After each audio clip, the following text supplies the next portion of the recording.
Hola Julián, buen día. 9 de febrero por el 9%, no es caprichoso el día elegido, tampoco el 19 y el 20 de febrero en que tampoco habrá actividad bancaria. Estamos con Sergio Palazzo, que es el titular del sindicato, para preguntarle el porqué de esta medida y por qué no pudieron llegar a un acuerdo. ¿Cómo le va? Buen día y gracias por atenderme. Buen día, gracias a ustedes y saludos a toda la audiencia. Bueno, en primer lugar, nuestro acuerdo salarial finalizó en el mes de diciembre y desde entonces que hemos mantenido reuniones con el sector empresario, a veces fuera del ámbito del ministerio y 4 reuniones en el ámbito del ministerio.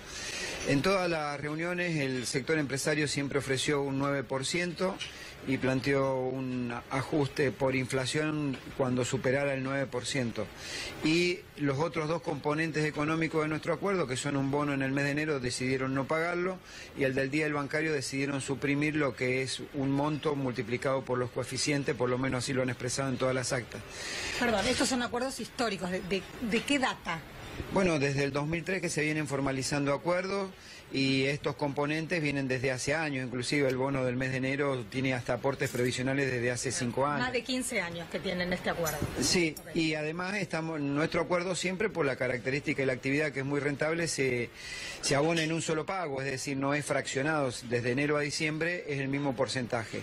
Bueno, nosotros hemos visto que el gobierno ha dicho que la inflación es el 15% y ahora ha sido corregido por el propio Banco Central, que el día 2 de febrero publicó en lo que ellos denominan el REM, que es un relevamiento económico de mercado, con distintas empresas y economistas del Central, que la inflación va a ser el 19,4, lo dice el Banco Central. Lo que estamos reclamando es un acuerdo en ese sentido, que respete la inflación que el propio Banco Central está publicando y que por otro lado tenga una cláusula de ajuste automática en caso de que lo supere. No estamos pidiendo nada del otro mundo ni de otro planeta. Lo que el propio mandante o el manda más del sistema financiero, que es la contraparte nuestra, dice que va a ser inflación, ese es el aumento que requerimos.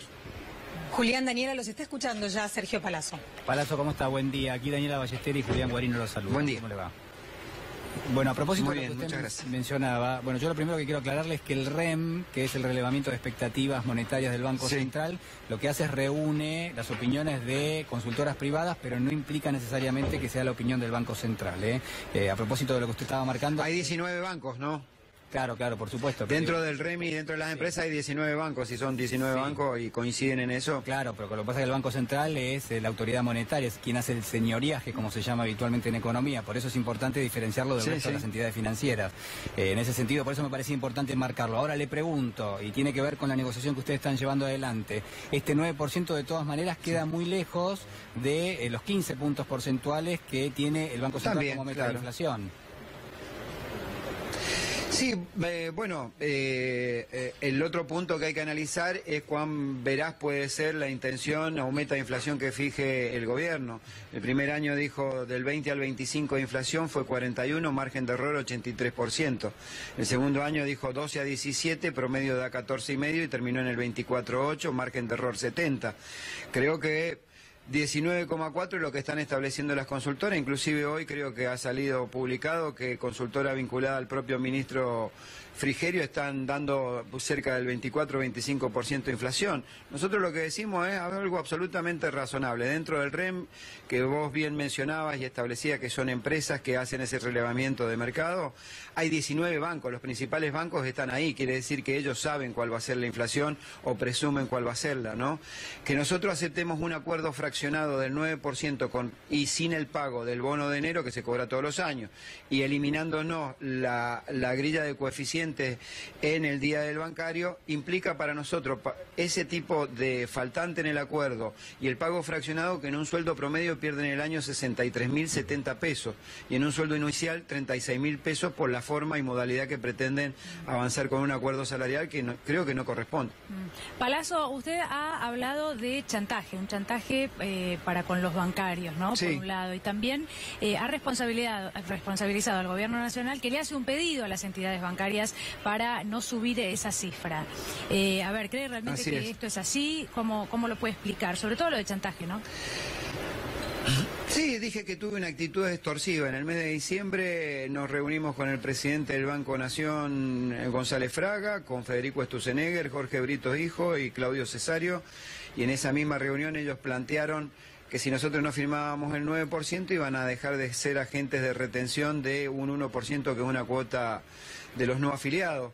como decidimos que no, rápidamente fueron al ministerio y lograron su cometido en una resolución que es un mamarracho jurídico, porque ni siquiera nos dieron parte para que nosotros contestáramos, pero más allá de eso, eso lo resolveremos más adelante. Yo lo que quiero discutir es este acuerdo salarial, porque aplicar el 19,4 con la modalidad de los 3 ítems que mencioné, o aplicar el 9%, significa que los bancos lo que están discutiendo son 6.300 millones de pesos más que tendrían que poner en la nómina salarial. Eso es lo que estamos discutiendo. Lo demás lo resolveremos por la vía judicial o en un acuerdo o cuando termine este conflicto seguramente se resolverá, por eso no redundo mucho en eso, ¿no? Palazzo, ustedes adhieren, ¿no? Y con respecto a los bancos, y con respecto a la presión sobre los bancos, esto no es nuevo, quiero decirlo, la intromisión del Poder Ejecutivo para tratar de condicionar una paritaria entre dos sectores. Ya el año pasado, inclusive teniendo el acuerdo firmado, intercedió el Ministerio de Trabajo también para presionar y que no se cumpliera. Cuando fuimos a la justicia y obtuvimos un fallo favorable, fueron y lo único que hicieron fue, no en lugar de decir, bueno, tenemos que aceptar que el acuerdo estaba firmado, que la justicia dice que hay que pagarlo, no, el Poder Ejecutivo le inició juicio político a los jueces que fallaron a favor nuestro. No es nuevo, es una forma que tienen de presionar y de extorsionar para que las paritarias tengan un condimento en orden de lo que el gobierno quiere. Palazzo, le pregunto y le agradecemos su amabilidad. Ya tenemos que hacer una pausa, pero no queremos dejar de consultarlo respecto de la movilización del día 21 de febrero. ¿Cuál es la respuesta que esperan por parte del Gobierno Nacional? Mire, el gobierno ha tenido una particularidad y es que desoye, ningunea por más marchas grandes que haya, pero nosotros encontramos que cada vez hay más trabajadores que se suman a las marchas y ojalá el gobierno entienda que tiene que modificar algunos de sus rumbos económicos y dejar de favorecer a los sectores poderosos de la Argentina y empezar a pensar que hay mucha gente que la está pasando mal y es el que paga las consecuencias. Por ejemplo, los jubilados con una reforma previsional que le arrebató 100.000 millones de pesos del bolsillo de los jubilados y lo pone en otros lugares el gobierno disminuyendo impuestos a las grandes empresas, por ejemplo. Palazzo, ¿se fractura la CGT? ¿Usted cree que la CGT tiene como futuro una nueva conducción o en cambio piensa como muchos referentes sindicales que habría que tener dos CGT, una cercana al gobierno y otra lejana, digamos, o distanciada del gobierno? Yo creo que la CGT no se divide, en todo caso se depura, ¿no? Porque de un lado van a quedar los que quieran luchar y combatir contra estas políticas por el marco y la vía democrática, y siempre lo resalto porque yo soy muy respetuoso de la voluntad popular. Es un presidente que ejerce y ejercerá constitucionalmente y en ese marco tendrá que sortear los conflictos que se le ocasionan, y nosotros pensamos que hoy esos conflictos solamente los resuelve a favor del sector empresario poderoso. Dentro de la CGT lo que sí se ha exteriorizado es una división que ya existía claramente y que quedó plasmada en el fines de noviembre cuando hubo una marcha en contra de la reforma laboral por parte de algunos sectores de la CGT más la CTA, y un grupo pequeño se quedó con un acuerdo con el gobierno y se volvió a plasmar en las marchas de la reforma previsional cuando, aún diciendo la CGT que no estaba de acuerdo, dejaron liberado para que cada uno hiciera lo que quisiera y no tuvieron ni condensaron esa protesta que era absolutamente legítima porque se afectaba a las AUH y a los jubilados. Bien. Bueno, muchísimas gracias. Gracias a Gabriela Carchá de Calle en el lugar. Gracias a ustedes, hasta luego, muy amable.